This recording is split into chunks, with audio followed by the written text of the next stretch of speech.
Salam sehat, salam cerdas. Kembali lagi kita bertemu dengan pembelajaran kimia. Kali ini kita akan membahas tentang reaksi eksoterm, reaksi endoterm, dan persamaan termokimia. Oke, kita akan membahas satu persatu. Yang pertama kita lihat tentang reaksi eksoterm. Reaksi eksoterm merupakan reaksi yang melepaskan kalor dari sistem ke lingkungan. Jadi reaksi eksoterm, sistem melepaskan kalor ke lingkungan. Nah, perubahan entalpi reaksinya adalah H produk dikurangi H reaktan. Nah, untuk reaksi eksoterm, H reaktan lebih besar dari H produk, sehingga delta H sama dengan H produk kurang H reaktan itu hasilnya lebih kecil dari 0 atau bertanda negatif. Ya. Nah, kalor berpindah dari sistem ke lingkungan. Ya, jadi kalau reaksi berpindah dari sistem ke lingkungan. Pada reaksi kimia ditandai dengan kenaikan suhu. Artinya suhu lingkungan akan terasa lebih panas karena sistem melepaskan kalor ke lingkungan. Nah, kita lihat grafik reaksi eksotermnya seperti apa. Nah, ini ada grafik perubahan entalpi reaksi. Lihat, reaktan mempunyai entalpi lebih besar dari produk. Ya. Reaktan mempunyai entalpi lebih besar dari produk. Nah, H produk ternyata lebih kecil dari H reaktan. Ya, delta H sama dengan H produk kurang H reaktan lebih kecil dari 0 atau negatif. Nah, gambar ini pada video pembelajaran sebelumnya sudah pernah ada, hanya diulangi lagi. Kita lihat sistem melepaskan kalor ke lingkungan. Lihat di gambar itu sistem melepaskan kalor ke lingkungan. Delta H bertanda negatif. Oke, yang berikut kita lihat tentang reaksi endoterm. Apa itu reaksi endoterm? Reaksi endoterm merupakan reaksi yang menyerap kalor dari sistem ke lingkungan. Reaksi yang menyerap kalor dari lingkungan ke sistem, Reaksi endoterm merupakan reaksi penyerapan kalor dari lingkungan ke sistem. Ingat itu baik-baik, dari lingkungan ke sistem. Ya. Delta H sama dengan H produk kurang H reaktan. Karena H produk lebih besar dari H reaktan, sehingga hasilnya lebih besar dari 0 dan bertanda positif. Kalor berpindah dari lingkungan ke sistem, ya. Sistem menyerap kalor dari lingkungan. Jadi perpindahan kalor itu dari lingkungan ke sistem. Pada reaksi kimia ditandai dengan penurunan suhu. Jadi suhu lingkungan dingin, yang kita lihat adalah suhu di lingkungan. Suhu lingkungan makin dingin. Grafik reaksi endotermnya seperti apa? Nah, ini merupakan kebalikan dari reaksi eksoterm, ya. Reaktannya di bawah, produknya di atas, ya. Karena reaktan, entalpi reaktannya lebih kecil, sedangkan entalpi produknya lebih tinggi, ingat itu ya. Nah, sehingga H produk kurang H reaktan itu lebih besar dari 0 dan bertanda positif. Sistem menyerap kalor dari lingkungan. Berdasarkan gambar ini, sistem menyerap kalor dari lingkungan. Itu merupakan reaksi endoterm atau terjadi penyerapan kalor oleh sistem.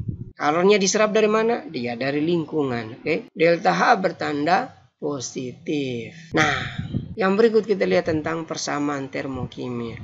Apa sih yang dimaksud dengan persamaan termokimia?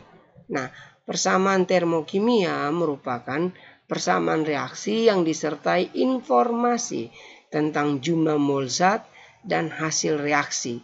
Nah, jumlah mol saat ini ditunjukkan oleh koefisien reaksi dan perubahan entalpi delta H yang menyertai reaksi tersebut. Jadi persamaan termokimia itu persamaan reaksi yang disertai informasi tentang jumlah mol zat, wujud zat, dan perubahan entalpi reaksi yang menyertai reaksi tersebut. Nah, kita lihat contoh ya. Pembakaran sempurna 1 mol propana C3H8 membebaskan kalor sebesar 223 kJ per mol. Tuliskan persamaan termokimianya. Nah, kita perhatikan untuk menuliskan persamaan termokimia C3H8 pembakaran sempurna. Ingat kata pembakaran sempurna.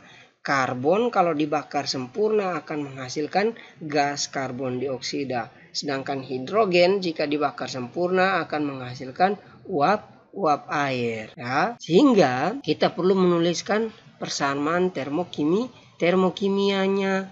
Kita lihat yang dibakar apa? C3H8. Kita tuliskan C3H8 gas. Ya. Dibakar dengan apa? Menggunakan oksigen. Kita tulis O2 gas. Hasilnya apa? Tadi C dibakar menghasilkan CO2, H dibakar menghasilkan H2O. Nah, pasti hasilnya adalah CO2 gas ditambah uap air atau H2O gas.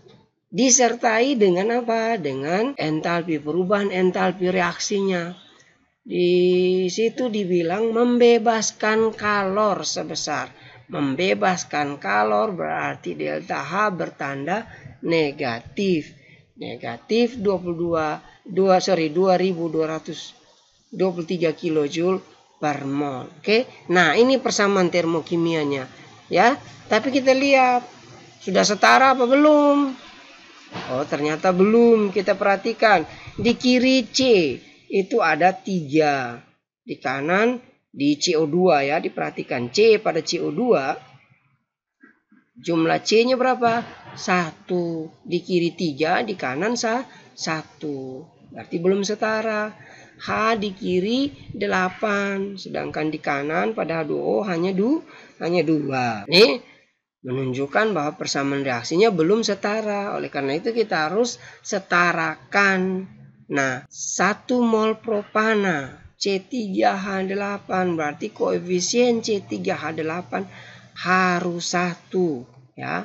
Tapi satunya tidak perlu ditulis ya. Satunya tidak perlu ditulis. Kemudian kita lihat C di kiri 3, di kanan 1 supaya sama, berarti yang C yang di kanan dikalikan dengan 3 seperti ini, dikalikan dengan 3. C di kiri 3, di kanan sekarang sudah dikalikan dengan 3, sama-sama 3. Kemudian yang berikut H. Atom H di kiri 8, di kanan berapa? 2. Supaya sama, maka jumlah atom H yang di kanan ada 2 itu harus dikalikan dengan 4. 2 kali 4 sama dengan 8. Nah.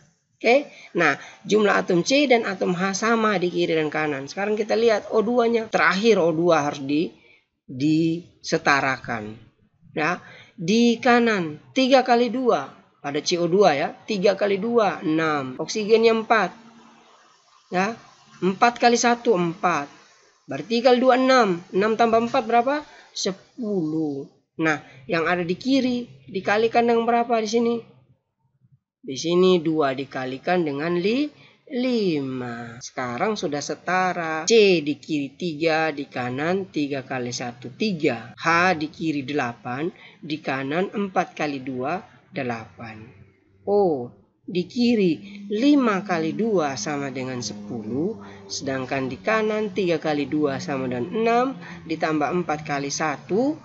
Berarti 6 tambah 4 sama dengan 10. Sudah setara semua. Nah, inilah persamaan termokimianya. Ya, jadi ini cara menuliskan persamaan termokimia. Oke, bisa dipahami? Oke, semoga ini bisa dipahami. Dan saya kira hari ini pembelajaran kita cukupkan sampai di sini. Dan kita akan bertemu lagi pada pembelajaran kimia di waktu yang akan datang. Jangan lupa like, dan subscribe-nya. Salam sehat, salam sukses, salam cerdas.